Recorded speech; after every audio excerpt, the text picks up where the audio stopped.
বন্ধুরা, আজ তৈরি করেছি প্রোটিনে ভরপুর সুস্বাদু ছানার ডালনা। এটা ভাত বা রুটি পরোটা সব কিছুর সঙ্গে খেতে কিন্তু দুর্দান্ত লাগে, সময়ও লাগে খুব কম তৈরি করতে। আর এই ছানার ডালনাটা তোমরা তো অনেক রকমভাবেই ছানার তরকারি খেয়েছো। একবার আমি কিভাবে তৈরি করেছি এটা তোমরা পুরো ভিডিওটা কিন্তু দেখো, তাহলে বুঝতে পারবে। শেষ পর্যন্ত না দেখলে কিন্তু তোমরা বুঝবে না যে আমি এত সুন্দর কিভাবে তৈরি করলাম, একদম প্রোটিন সমৃদ্ধ। শেষ পর্যন্ত তোমাদের দেখার অনুরোধ রইল। তাহলে তোমরা দেখতে থাকো কিভাবে আমি এই ছানার ডালনাটা বানালাম। ভালো লাগলে অবশ্যই তোমরা একটা লাইক করো, কমেন্ট করে জানিও। এখানে দেখো, আমি 500 গ্রাম দুধের ছানা করে নিয়েছি। লেবু দিয়েই ছানাটাকে কাটিয়েছি। আর একদম জলটা চেপে কিছুক্ষণ রেখে দিয়েছিলাম একটা চাকনির মধ্যে। একদম জলটা ঝরে গেছে, পরে একদম চিপে নিয়ে ঝুরঝুরে করে নিয়েছি।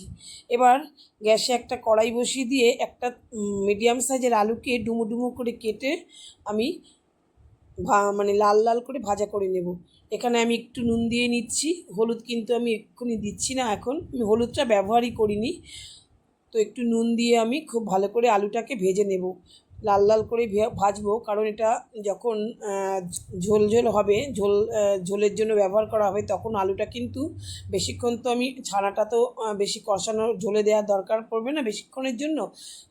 তখন আলুটা তো সেদ্ধ হবে না, তাই ভাজার সময় কিন্তু একদম নরম করে ফেলতে হবে, ভালো করে ভাজতে হবে যাতে ভাজাতেই অনেকটা সেদ্ধ হয়ে যায়।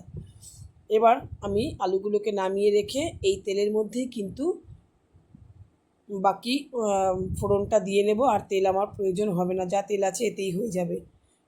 এবার একটা মশলা করে নেব এই ছানার ডালনাটার জন্য। নিয়েছি দেখো 2 চামচ সাদা সর্ষে, আর ওই 1 প্যাকেট ওই পোস্ত, যেটা আর কি জেকের পোস্তর ছোটো প্যাকেটগুলো হয় 20 টাকা দামের। এই এক প্যাকেট পোস্ত 2 চামচ মতন হবে এখানে। এটাকে আমি গুঁড়ো করে নেব শুকনো অবস্থায়, তারপরে জল দিয়ে একটা পেস্ট বানিয়ে নেব। আর এইদিকে কড়াইতে দেখলে তো, এই তেলের মধ্যে আমি দিয়ে দিলাম 1/2 চামচ সাদা জিরে ফোড়নে। আর সাদা জিরেটা দেওয়ার পরে দিয়ে দিলাম 2টো কাঁচা লঙ্কা, একটা মিষ্টি সুগন্ধ আসার জন্য। কাঁচা লঙ্কাটা যখন একটা মিষ্টি গন্ধ জিরে আর কাঁচা লঙ্কাটা দিয়ে বেরোবে, সেই সময় 2টো টমেটো আমি কেটে রেখেছিলাম, সেই টমেটোটাকে আমি দিয়ে দিলাম। টমেটোটাকে একটু নাড়াচাড়া করে ভেজে নিয়েছি, দেখতে পাচ্ছ টমেটোটা একটু নরম হয়ে এসেছে।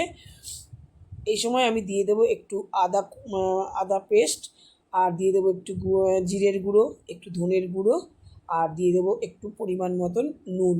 আমি হলুদটা ব্যবহার করছি না বন্ধুরা, আমি ব্যবহার করব একটু কাশ্মীরি লাল লঙ্কার গুঁড়ো, কাশ্মীরি লঙ্কার গুঁড়ো কালারটার জন্য, একটু লালচে লালচে হবে। তো এবার একটু জল দিয়ে আমি মশলাটাকে খুব ভালো করে পেস্ট করে নেব, খুব ভালো করে নাড়িয়ে ভেজে নেব।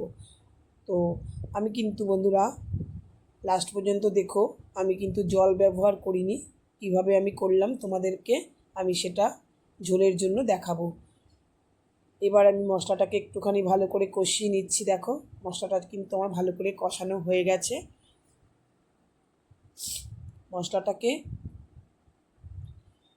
কষিয়ে নিয়েছি। এবার আমি এর মধ্যে দিয়ে দেব সেই পোস্ত আর সর্ষে বাটাটা, যে এবার ওটাকে দিয়ে মিক্সিটা একটু ধুয়ে একটুখানি জল এর মধ্যে দিয়ে দেবো, মিক্সি ধোয়া জল। খুব ভালো করে নাড়িয়ে একটু মিশিয়ে নেব, কারণ সর্ষে পোস্ত খুব বেশি তো পাকা করার দরকার হয় না, তেলে ভাজার দরকার হয় না। দিয়ে দিলাম সেই আলুগুলোকে। আলুগুলো তো মোটামুটি একটু নরমই হয়ে গেছে ভাজতে ভাজতে।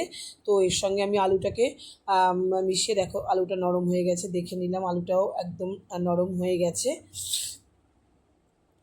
এরপরে আমি এখানে দিয়ে দেব যেই ছানাটাকে করেছিলাম, ছানাটাকে দেব। তার আগে আমি একটুখানি মিষ্টি দিয়ে দিলাম, চিনিটা একটু দিয়ে দিলাম টেস্টটা ব্যালেন্স করার জন্য, যেহেতু 2টো টমেটো আমি দিয়েছি, একটু টক ভাব তো হবে। এবার ছানাটাকে আমি দিয়ে খুব ভালো করে মিশিয়ে নেব। ছানাটা মেশালেই হবে, কারণ এটা তো ভাজার প্রয়োজন হবে না, ছানাটা মশলার সঙ্গে ভালো করে মিশিয়ে নিলেই মোটামুটি তৈরি হবে। এবার আমি দিয়ে দেবো বড় 1 কাপ দুধ। দেখতে পাচ্ছ বন্ধুরা, আমি কিন্তু জল ব্যবহার করিনি এখানে। এখানে আমি দুধ ব্যবহার করলাম, তোমরা চাইলে কিন্তু জলটা ব্যবহার করতে পারো। আমি এখানে হালকা উষ্ণ গরম দুধ এখানে দিয়ে দিলাম। দিয়ে আমি একটুখানি 5 মিনিট মতন টানিয়ে নিয়ে একটু গরম মশলা গুঁড়ো দিয়ে দেবো। আমার রান্না পুরো কমপ্লিট বন্ধুরা। আশা করি রেসিপিটা তোমাদের ভালো লেগেছে। দেখা হবে তোমাদের সঙ্গে পরবর্তী ভিডিওতে। সকলে ভালো থেকো আর আমার রেসিপির সঙ্গে থেকো। নতুন বন্ধুরা কিন্তু সাবস্ক্রাইব করে পাশে থেকো। ধন্যবাদ।